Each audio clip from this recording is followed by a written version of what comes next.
Aujourd'hui, j'ai envie de vous parler de deux types morphologiques que sont les larges et les longilignes.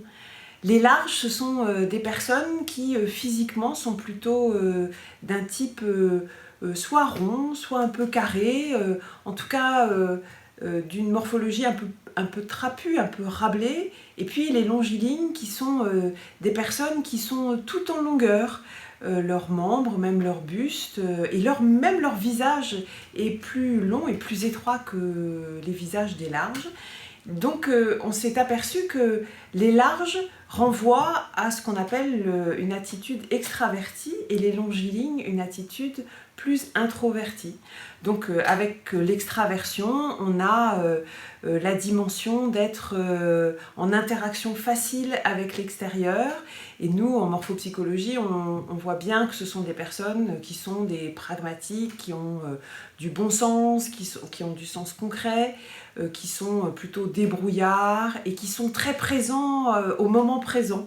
C'est-à-dire qu'ils savent improviser, ils sont à l'aise pour régler toutes sortes de situations, même si ça ne fait pas d'eux des grands experts, mais au moins ils savent bien répondre à la situation présente.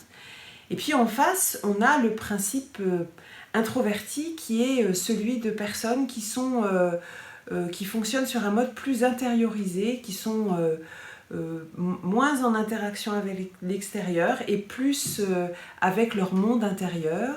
Et donc ce sont des personnes dont on a compris depuis longtemps que c'était des gens qui fonctionnaient sur un mode plus sensible, plus attentif à ce qu'ils ressentent profondément à l'intérieur d'eux-mêmes, que ce soit sur le plan des sensations, sur le plan affectif, sur le plan intellectuel. Donc c'est des gens qui discutent moins facilement, qui vont moins facilement vers les autres, qui ont besoin d'un temps d'analyse, d'observation, de compréhension. Et donc ces deux constitution-là, finalement, nous donne déjà une première approche de l'existence et des autres très différentes. Et c'est là-dessus qu'on démarre un portrait morphologique. Voilà, ça c'était notre premier petit point morpho. À bientôt!